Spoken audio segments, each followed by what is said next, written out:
Hi, everybody. This is Sherry Steele, and this is our Central Oregon Fly Tyers Guild Zoom Thursdays, and I'll be your presenter tonight. So I've been telling a few people about my handy dandy little trick, and I decided to go ahead and share it and see if I can't get any reactions on you guys and say, oh, I've seen that before. That's no big deal. But that's okay because I had to figure out to use it in order to tie this little fly that I'm going to demo tonight. I'll be using this method 3 times. So to start out with, I'm going to show you just the method part. And so you can get an idea of what it is and how I'm going to use it ahead of time. So I got to put my goggles on, okay? I'm going to change screens here.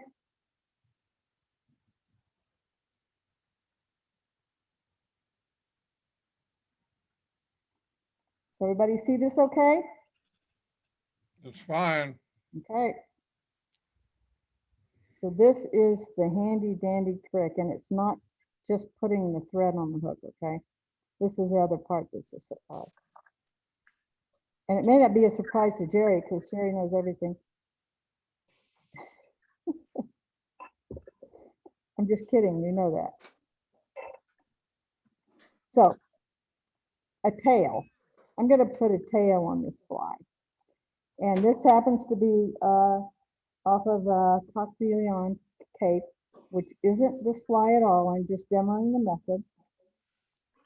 So I've got this thing, and I'm going to use this Tantalizer on this dry fly, and I'm going to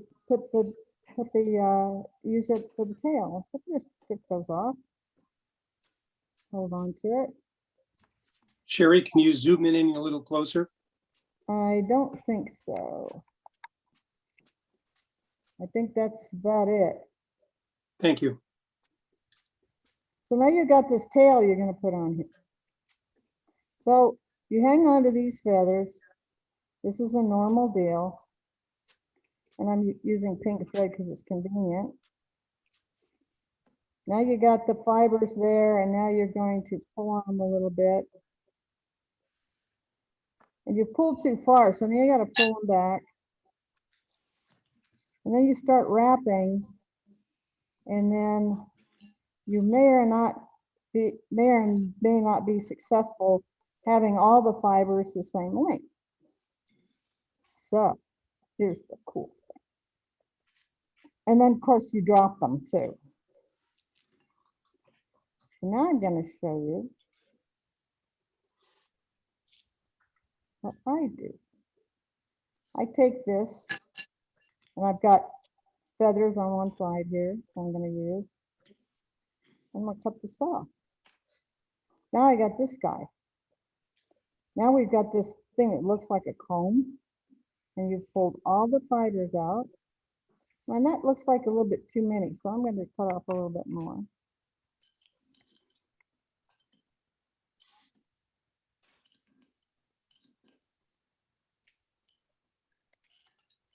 And I don't need this side, so I'm going to cut that off. Now I've got just the tail fibers. I'm going to hang on to those. Now, if I drop this, or they don't go on very good, or they get not balanced, then I can just pick them up again, and they're still there. They're not all over my bench. Now, if I pull on that, and I want, say these are not exactly even, you can take this guy and you can pull a little bit this way, a little bit that way, and then straight. You still have hold of them, and you can still measure your length. Then you hang on to them and tie them down. So you don't cut this off or anything until you get everything tied down, and then you trim it at the top. So this becomes your anchor and a place for all those fibers to still stay together when you make a mistake. You don't lose the whole tail then. So anyway, that's my deal. Good idea. Yeah, it's pretty interesting. It's very simple. So now when I tie this fly,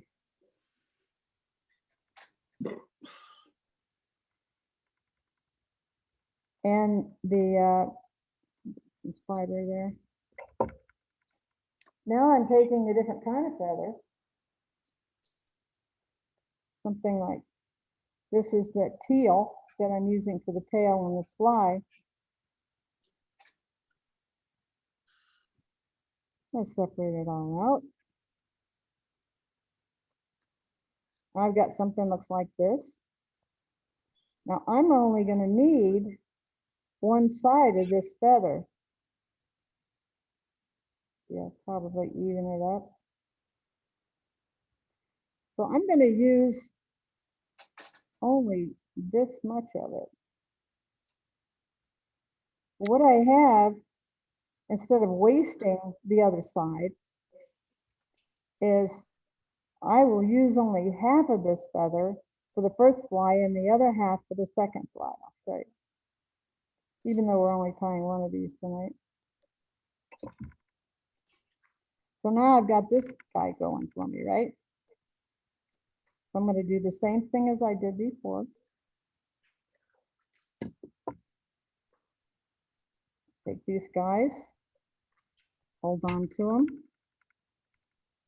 And in this particular fly, Dry Fly Innovations, this is their pattern and their invention, and they sell this fly on their website.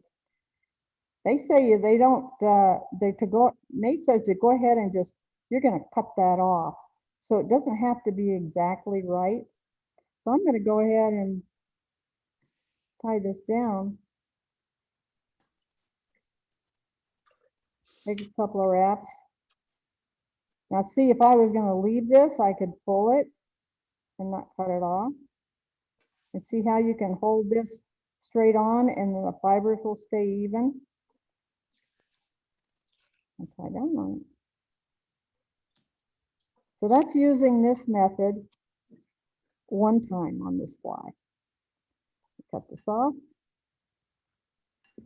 And you still have the other half to put on the next fly.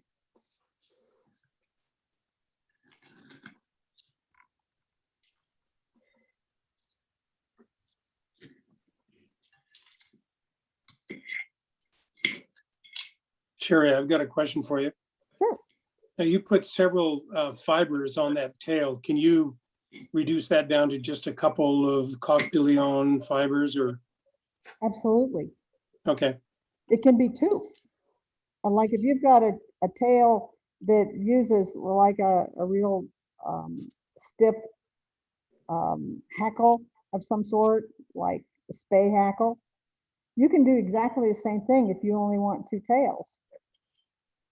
You just cut off two fibers on either side and use two of them, and then you can do exactly the same thing, but you still have hold of this stem that doesn't, if you drop one of them, then you've got to start all over. Now you're looking for them on your bench. But if you leave them hooked up to where they came from, you got all kinds of options to move and take other feathers or not feathers, or drop them or put it back on again, because you haven't cut them completely off. And that's all this method is do. And you can see on this particular fly, when I get to the gill plates, how important that's going to be. So according to the demo, this tail only needs to be the length of the body. So I'm going to cut that off, just put it back. And Nate says it does not matter whether you use that even or not. He says you just cut it off. It doesn't make any difference. So the other materials we're going to use on this fly, now I've got that demo, is the body. I'm using this UV because it has this sparkle to it. And I kind of like this pinkish color. And of course, this from used to be Spirit River. Then I have decided to change this fly's material and use the double magic that I got from Al and Gretchen, and of course the touch dubbing. And that ended up better and easier to do this fly with the touch dubbing. So we're using that. And then the other thing we're going to be using is the Z yarn. And just plain CDC. If you look at this as a bulk package, and I buy these in bulk, usually at Blue Ribbon Flies. And for you, if you're going down to the fly shop and you're going to use the Hackle, you can get just regular teal. What Wapsi has this at all over, you know, you can buy that pretty much anywhere instead of buying in bulk like sometimes I have to do. And then this color is what we're looking for, and for the gill plates. And that handout I gave you basically showed all the different versions of this fly. That so it doesn't have to be pink. Pink just has to be a really, really good color that we put that on if nothing else is going on, right? You can use the pink one, and it's very effective on East Lake, so that's another reason why we use it there.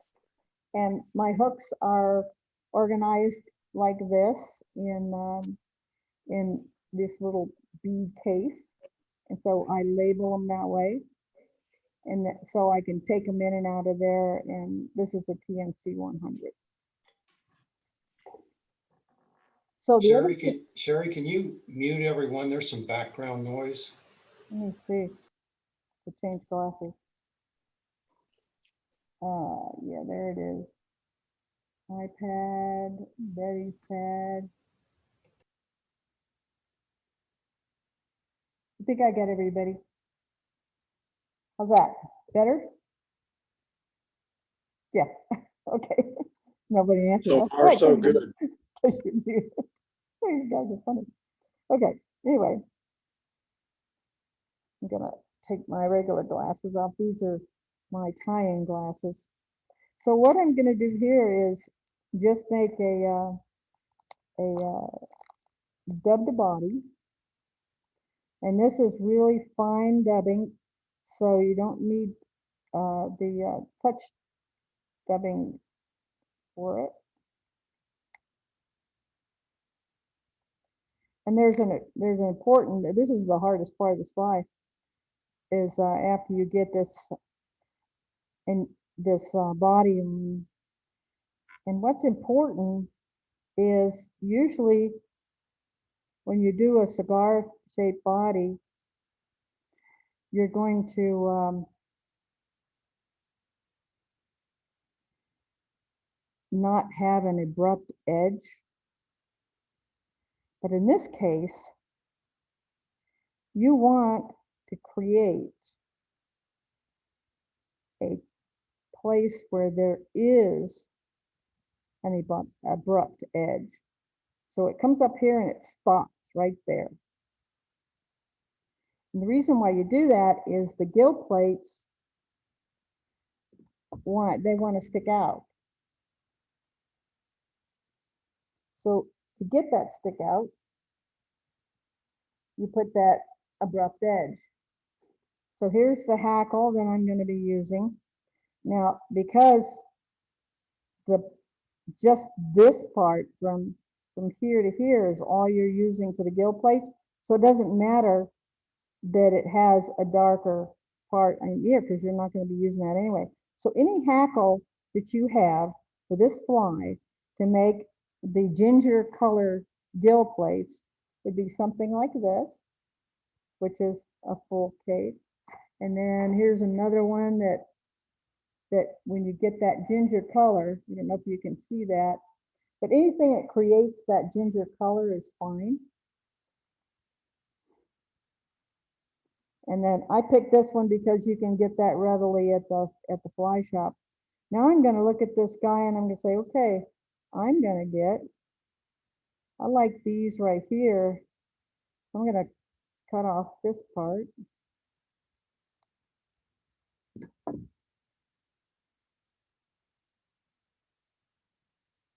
And I like this side of the feather better than this side because this bottom side, this seems very flimsy. So I'm not going to use that at all. I'm going to use it to hang on to all only. I'm going to take this guy. I'm going to use about this many. I'm going to clip it right there.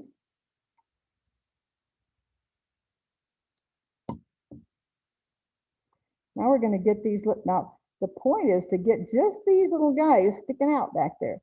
Well, you've still got your handle on, right? So you hang on to those.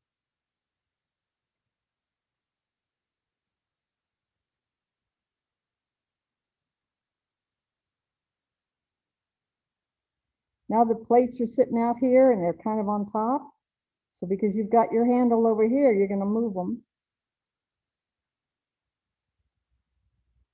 Now, if you look at this, you can pull a little bit this way and a little bit that way. Oh, shoot, that's not working. Let's just put them right back on. And that's the whole point of this method, because this is a difficult fly and it is very tiny. These gill plates are really short, so you're going to pull on them a little bit.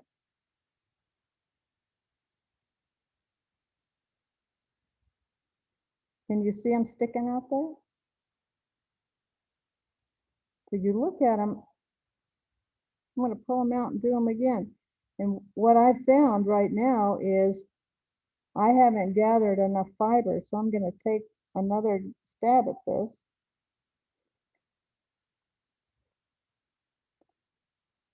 And get a few more.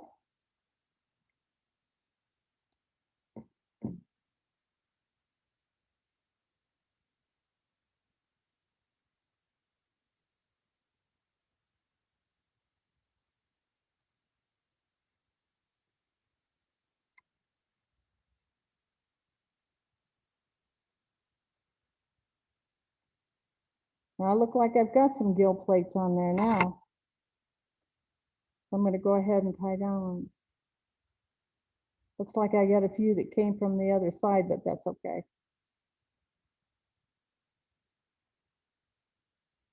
I'm going to put that on.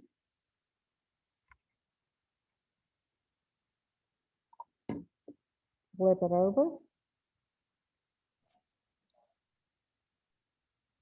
And use the other side.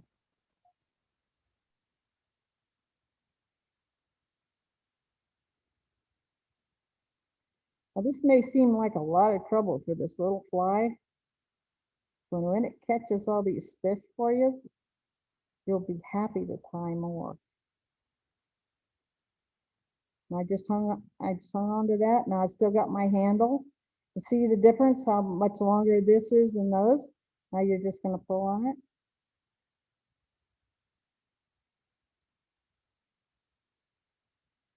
Till you get about the same length on either side, and if you can see that. And tie down on it. And voila, you got your gill plate sitting there, and you haven't disturbed anything, and you've had a handle on this all along to get those babies on there. And that's what Nate Brumley was saying. If you don't get the gill plates on, you can't tie the fly. That was pretty interesting.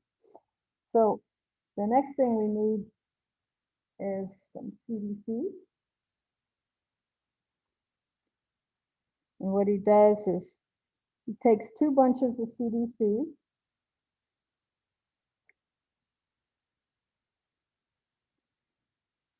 And you just put them one on top of the other because they're sitting on top of this fly. So I've got 2 of them sitting here. And you want to You don't care if the ends are exactly perfect because you cut these off also. I'm just going to put those together, see what I got here. And then by hanging on to them,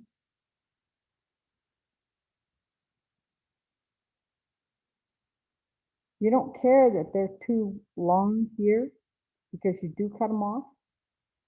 I got one that's kind of sitting straight up and down, one on top of the other. You hang on to them. And this is where you don't let go. Because if you let go, what happens is the CDC falls down and mixes with the gill plates.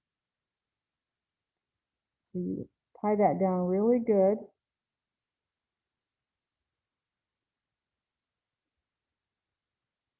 And you hang on to it. And you cut it off short.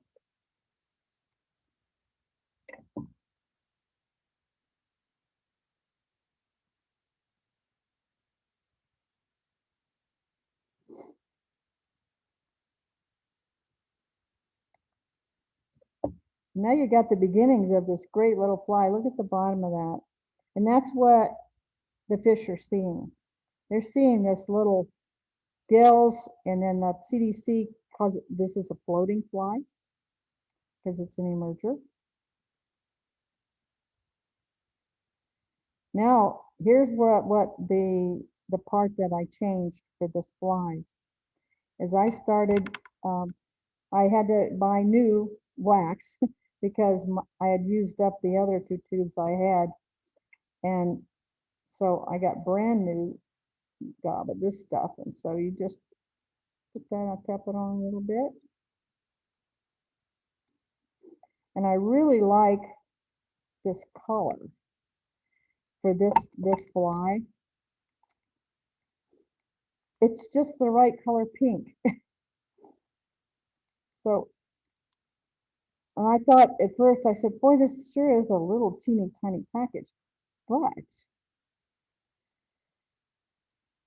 I only need a little teeny tiny bit. So this is going to last me a long time. The package size is perfect. So you just, and then I've got a little bit too much there. So I'm not even going to use all of that, I don't think. Maybe. Yeah, that's about all I need.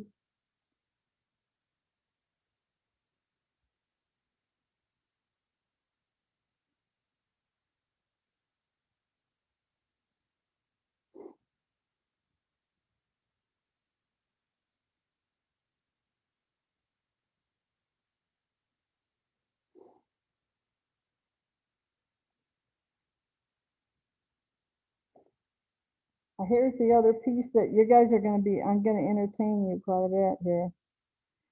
This was supposed to go on before the dubbing. So you get to be entertained.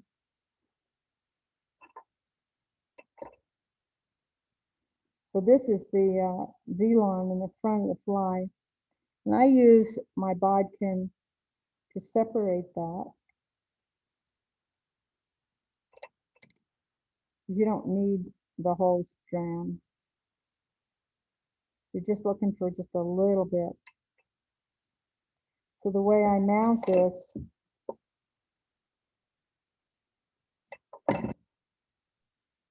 so it's easier to handle it, is I do a wraparound. I hang onto the thread and then pull it up.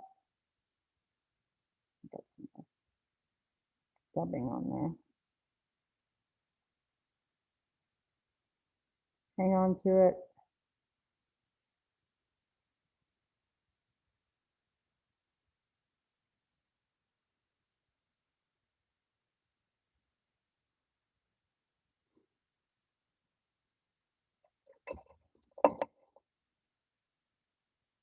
You just have to be careful that you don't cut the CDC. Lots of ways you can do that, but you just get a little bit out there in the front. So I get to do the dubbing twice. This is a twice demo dubbing thing.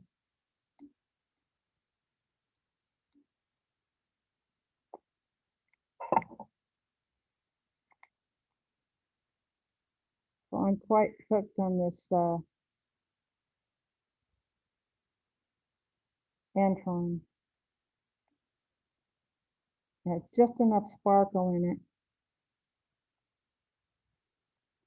Move this back. Stub a little body right there.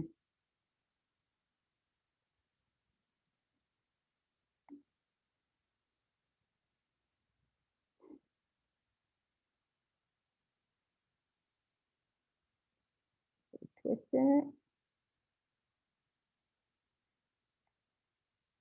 And you leave this long, you don't cut it off yet.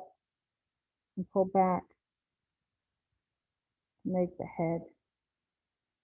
I'm gonna go ahead and do a lip finish. I'll dip with my, you can push on it a little bit with this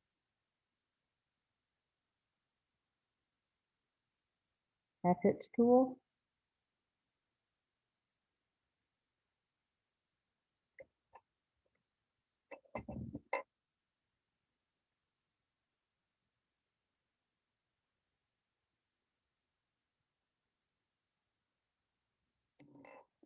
I'm going to cut this off a little short, guy.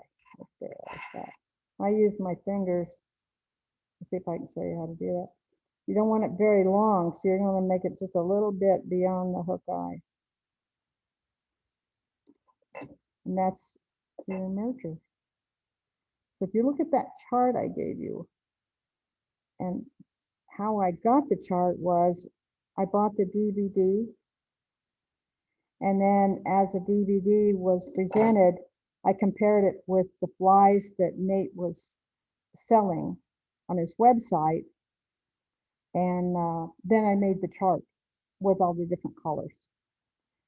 And I think you'll find that I'm going to change cameras here for a minute.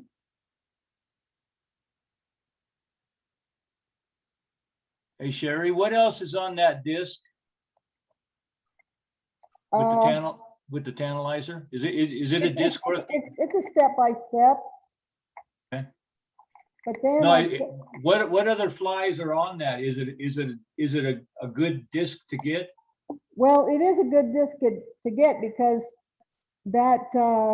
because it's a great fly. Well, And not of only course, what now you other know how to- flies? It doesn't have other patterns on it. Oh, okay. So what I did, the one I sent you guys, is all these different versions and what we have found that works best.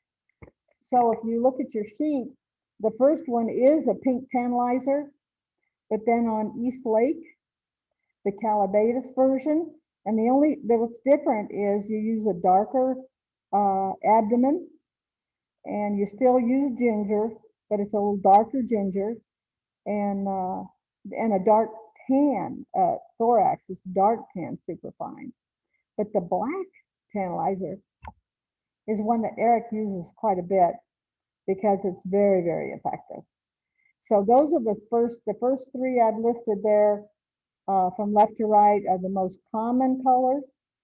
And then you've got gray, green, and brown are the other ones. So to make a full tantalizer box, you basically, you need to tie all of them.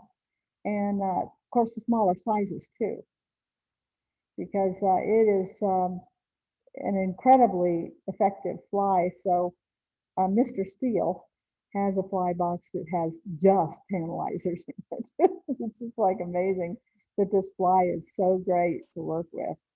And When, where, and how do you fish it, Sherry? it's a dry fly. It's a dry fly. It's a dry fly, and it won't. I thought for a while that the fly would lay a little bit tilted where the bottom would hang down, but Eric says no, it just lays flat on the water. Mhm. And mostly if you have still water. So if you're fishing a river, you're going to fish it where the river is really, really slow. It's not fast water. So slow water where the fish gets a really good look at it. And of course in lakes, still water is killer. And Yeah. when we were fishing East Lake, and we got close to those weed beds, stuff like that. And boy, they were really, really effective, that fly. And so you don't goop it in any way except for I mean, you don't goop the CDC, obviously, but do you There goop? is CDC floating, Right. and I think Jeff carries it at the fly shop. So you can use it, but you don't want to. You want it to just kind of just sit there right on the surface, and it Right. really does do that. Okay. Because it does float, because it's, you've got a dry fly hook, everything is as light as possible, and all the parts and pieces are for dry fly, and then if it sinks on you, just cast a little bit and dry it out and put it back. But you're going to catch a fish by then. So, is there any other questions about this fly? Okay, and visit his website. You can see all the different colors that he offers, and then that's how I figured out how to make that chart for you. So the next fly, I'm going to change materials here.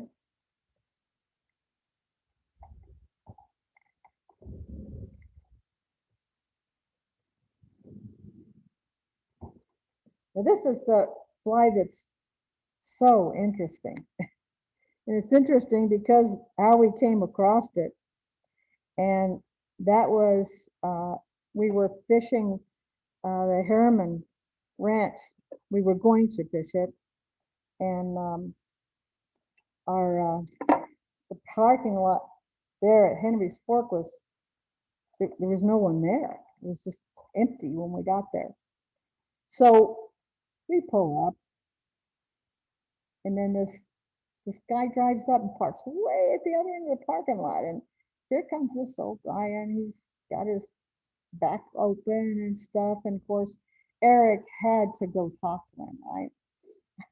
So he wanders over and he talks to this guy. And it turns out he works for Trout Hunter, and he's only been there forever. And he wrote the book.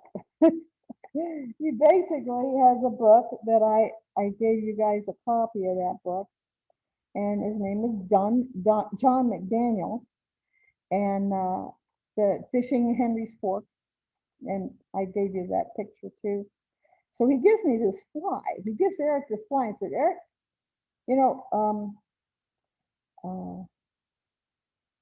I got this given to me. Of course, Renee gave it to him, the guy who owns the shop, right? Because they're buddies, and he's been around for a long time.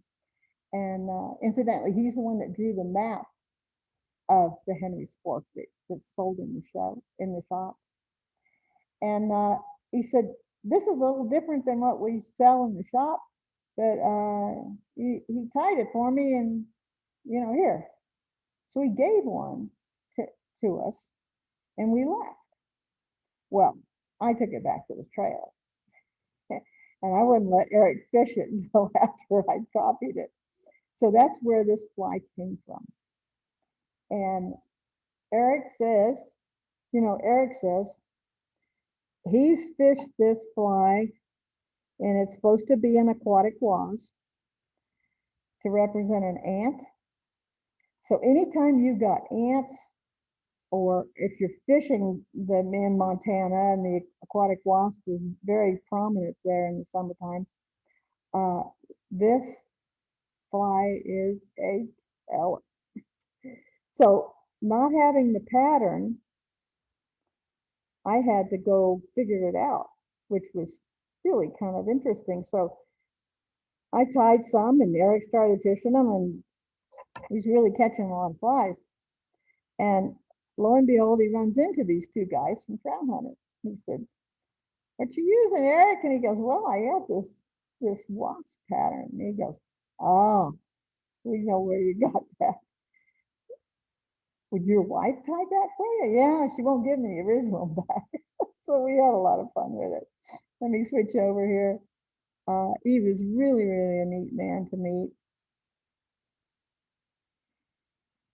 So I just started tying this fly, and So I had to invent the underwing as this piece of plastic. Well, I have to tell you that all Ziploc bags are not the same. So if you're looking for material for this fly, then you're going to need a Ziploc bag or some way to get the material for the underwing. So if you look at a Ziploc bag, you've got all these different sizes and colors. Well, you need it clear, right? Well, then it also can't be too thick or too stiff, otherwise you can't get it tied down onto the fly. So you got that kind of bag. You got some of these ones that have ridges. You see these little ridge lines? If you get a bag that looks like this happened to be an old material bag, you've got these ridges along here. Well, it just so happens that the distance between each one of these is the right distance for the wing. So you got that kind of bag. Now you have this kind of bag that comes up. And little did I know that all Ziploc bags are not made equal. But this one, if you take it apart, you can see there's a blue line and a green line. Well, that means you can use this part right here in between these two lines. So this is a good Ziploc bag. Then you've got your regular sandwich bag.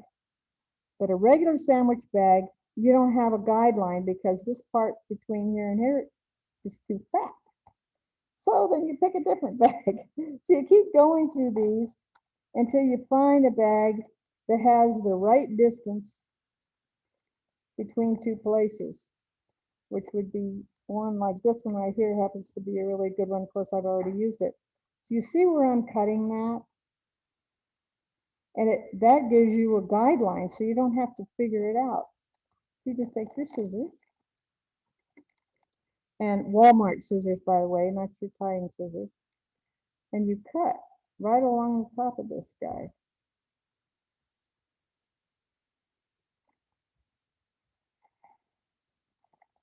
And then you can either stop right there and cut it off or whatever you want. And then you're going to cut the rest of it.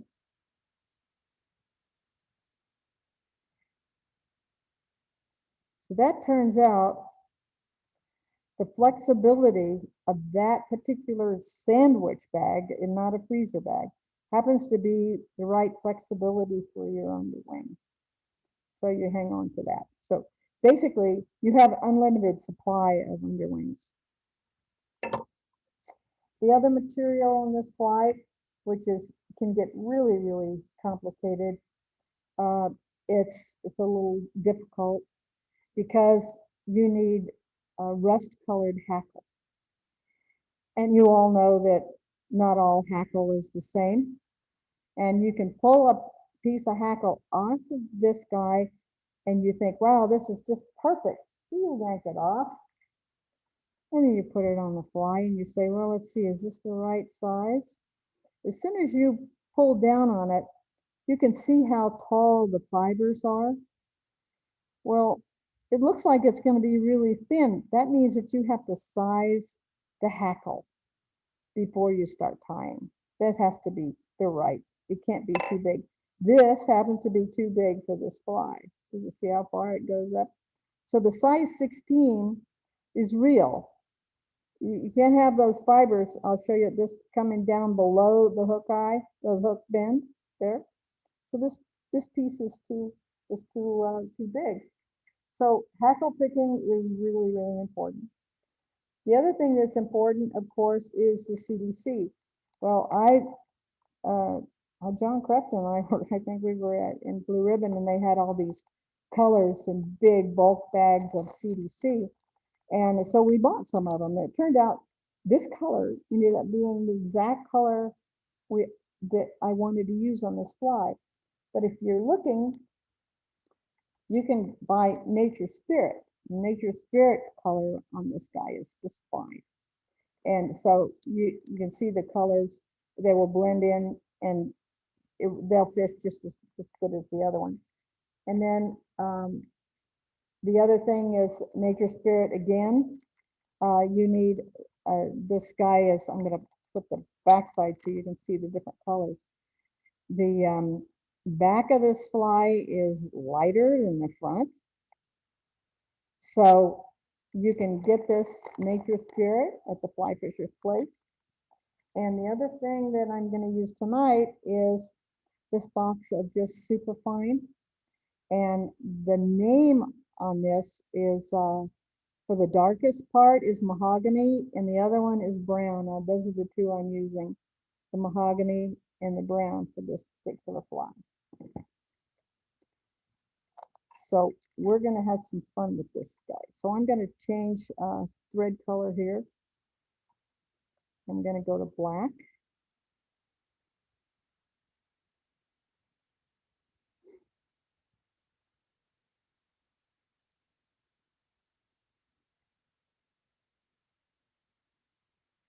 And this is where the rotary vise comes in really handy. Because if you think of what, that's the wrong scissors. If you think about what a wasp looks like, or an ant, because it's this fish for both, they're bulbous. And they've got this body butt that's bigger, and you also have the same thing in the front.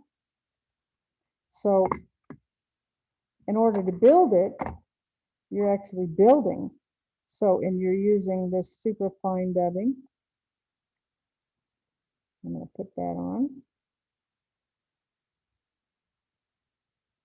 A little water.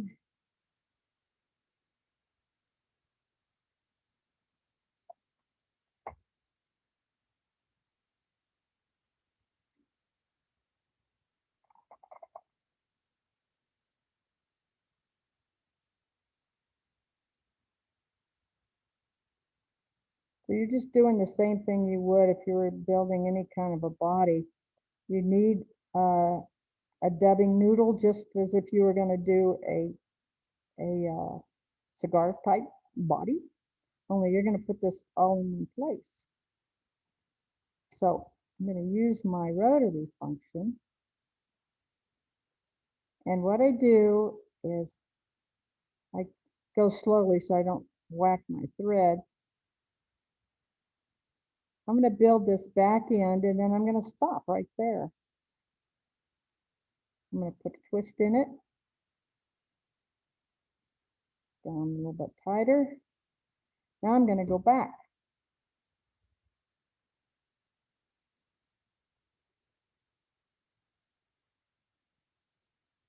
I need a little bit more dubbing.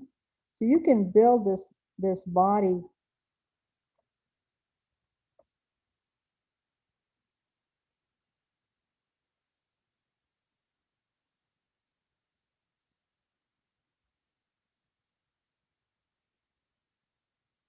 but you have to make it so it's got this thing that's more round than anything else.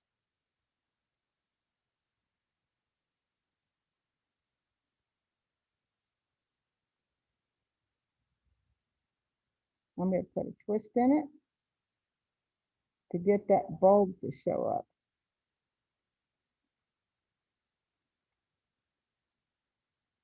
That's pretty good, just like that. That's where I like it like that. I don't need the rest of this. And here's what I got up. Here's where your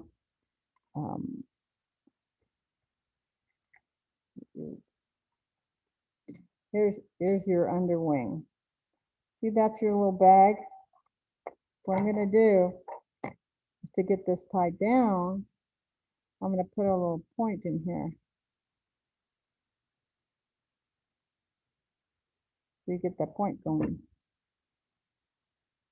I'm going to lay it down on top of here, hang on to it, and pull down.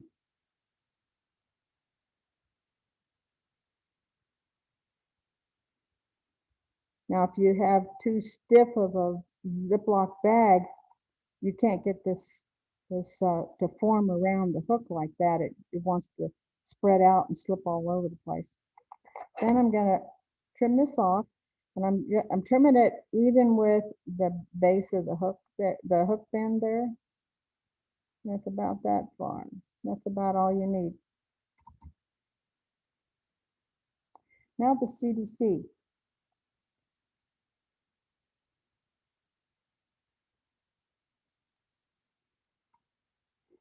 Now this guy, I just use one piece. I'm going to get one that has some long fibers on it. See how long these fibers are? Now I don't want to cut this, so I am going to tie this down the right length to begin with. So I'll move my thread back there. And I'm going to look at it. And that looks like I want this CDC to come out just a little bit further than that plastic.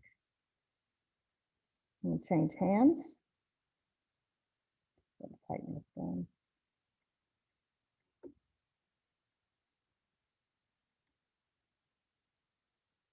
And I'm going to look at it. That's too long. And that looks like about right. Maybe a little shorter.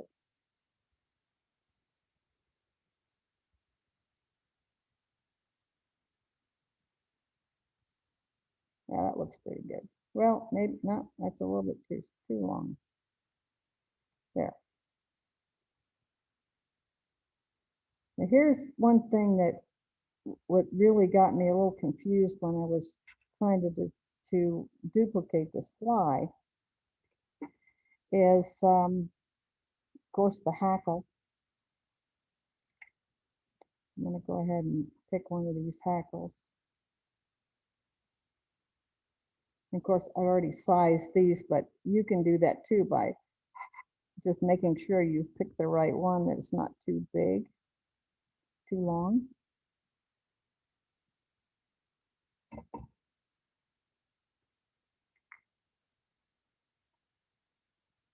So what I'm going to do is tie this in, but I'm not going to wrap it.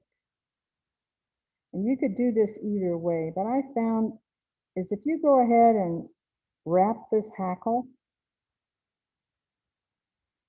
and then you start trying to make the front bulb part, you can't really get a handle on it because all those fibers are in the way. So what I'm doing is I'm going to put this in, tie it down, cut off the excess if there is. Now I'm just going to leave it there, and I'm going to put this hackle in my keeper back here. Now I'm going to go forward, and I'm going to go ahead and build the front end of this fly.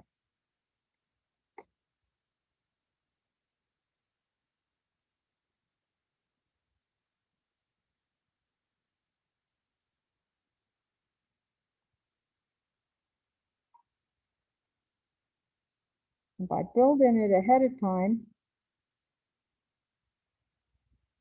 I can get really creative with how big that is. As you can see, that little hackle just goes right on around all by itself, and you can get close to the hook eye, but not really close. And as you build this up, you can make it. I'm running out of, need more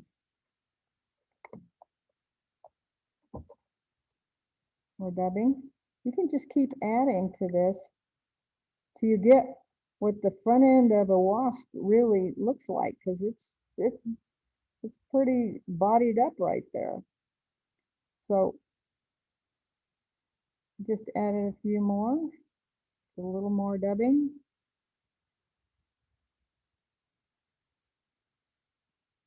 Now it's starting to look pretty good. If you had all this hackle sitting there, then this is going to be in the way.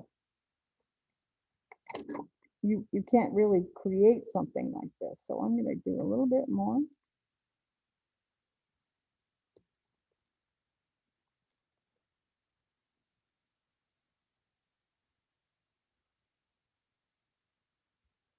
Let's see why I did this. But you want to end up at the back side of the sky, not the hook eye part. You're going to go back here with the dubbing on there.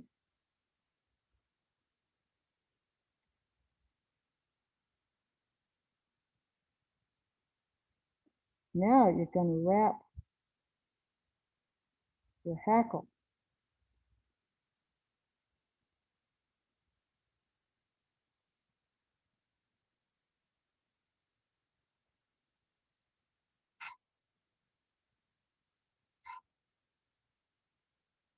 I see my CDC is going a little bit further up. Then you go ahead and you tie down on. Now you've already created the front end of this fly. Tie that off. And you have a little dubbing left there. And then you stop.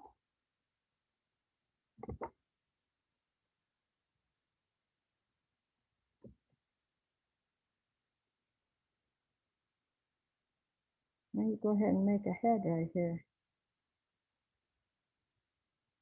So you don't have to worry too much about trapped hackles because you did that ahead of time. I'm going to go ahead and finish this guy.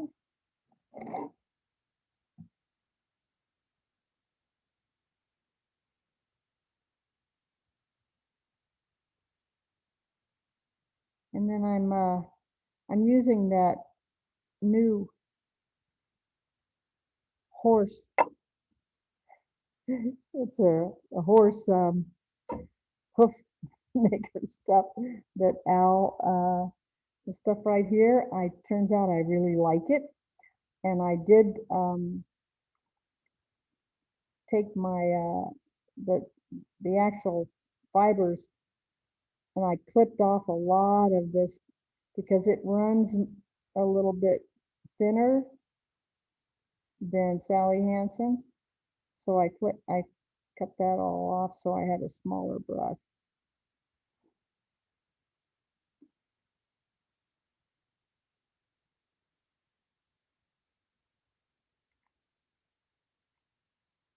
And that's the wasp.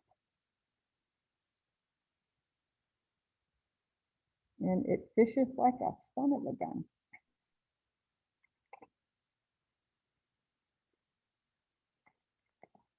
So you guys have any questions about the fly?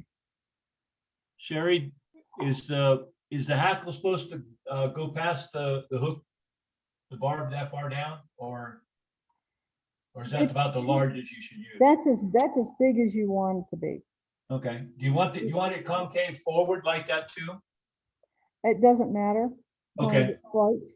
All right. Yeah, Yeah. that would make it skate nice though.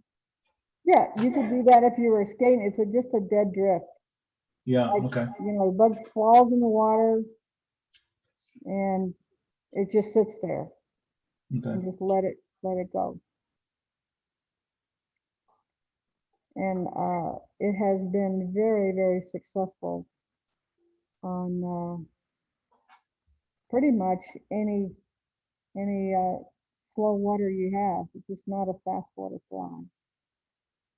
You can see the back of it. Because that's what the fish does.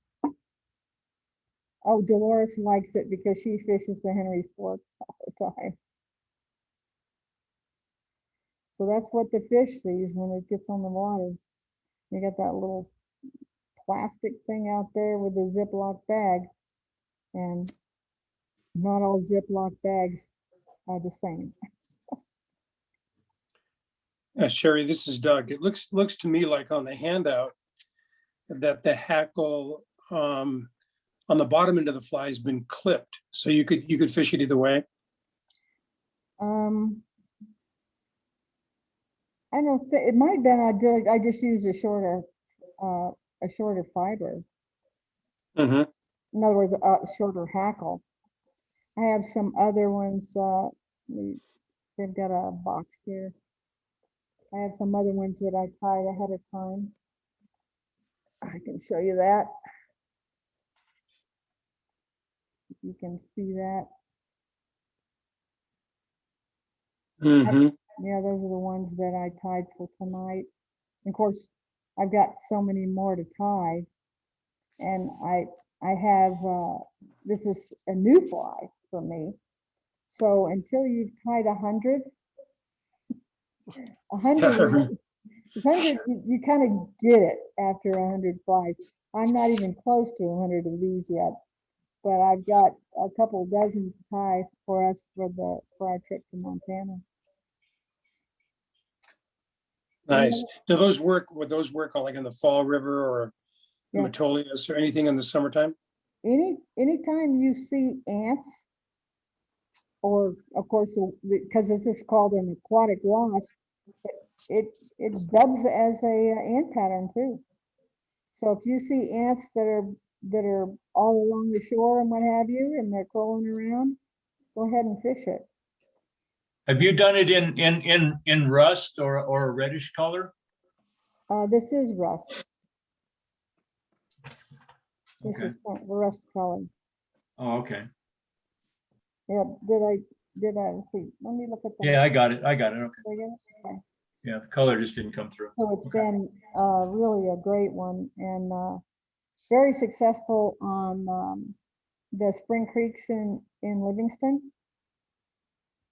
Eric fished it there, and was, when nothing else was working, this aquatic wasp worked. Yeah, Nice patterns. it is a Thank good pattern. You have to, it takes a while to get used to it because you have to shape the size of an ant, and that bulb that's at both ends Yeah. is a little bit difficult to learn.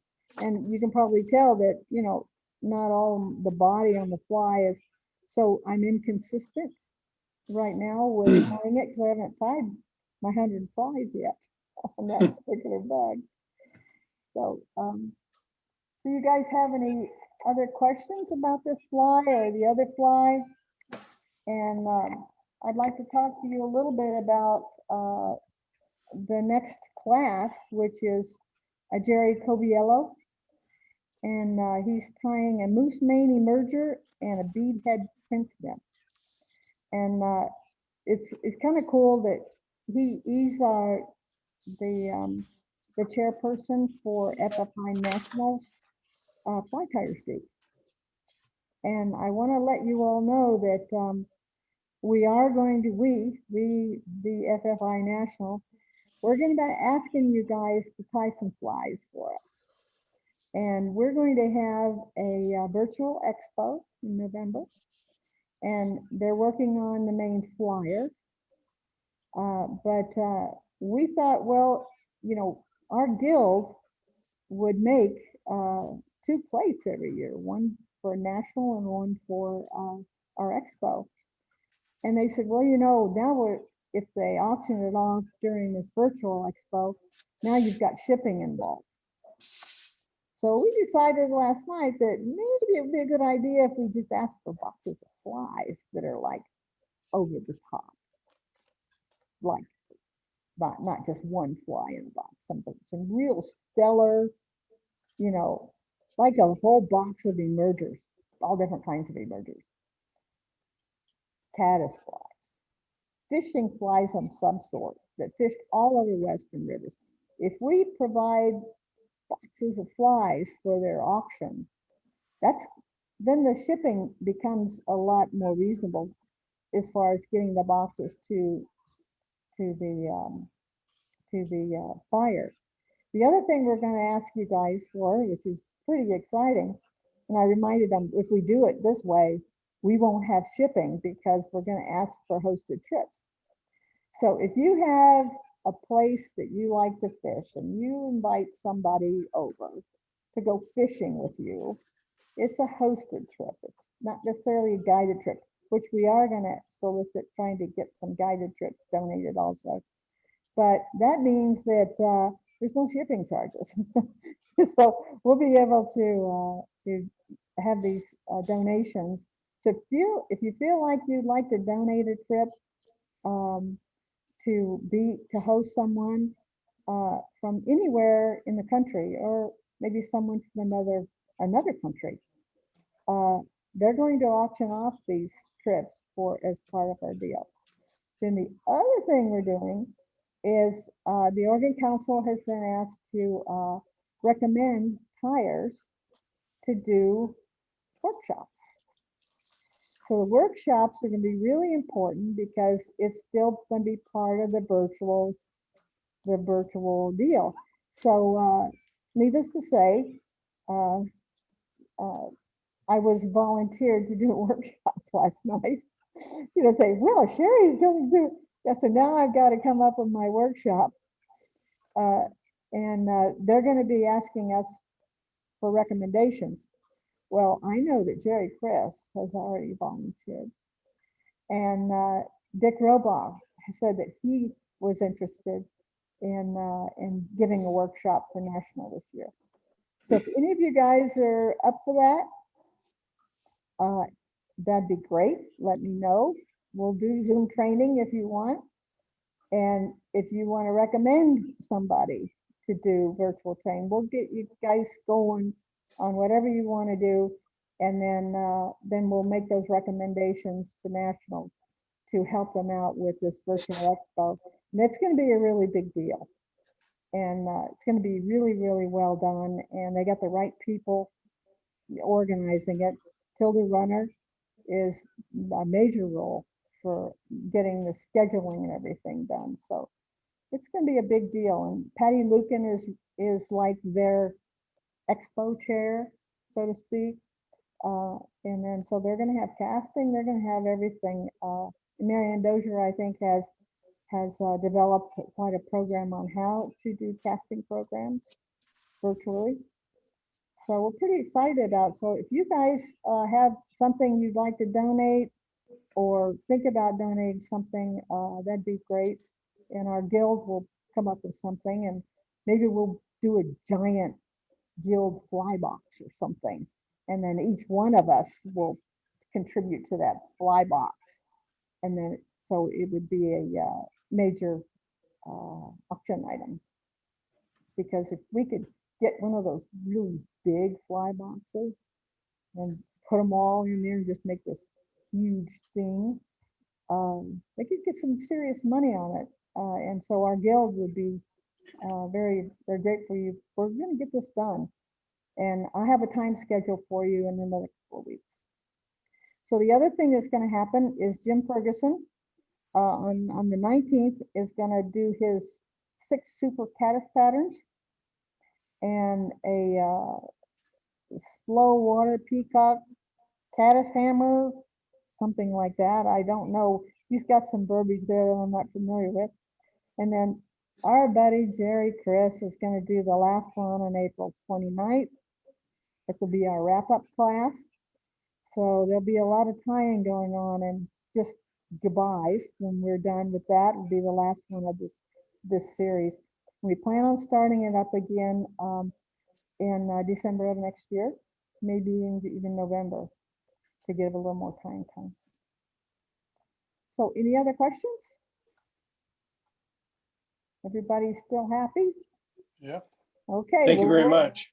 Well, we'll Thank see you. you guys next week. All right. Thank you. Thank you, Sherry. It was All right, great job, Sherry. Great Yeah. job. Bye. Thank you, Sherry. Bye. Nice Hi, job. Sherry. Thank you. All right, we're leaving.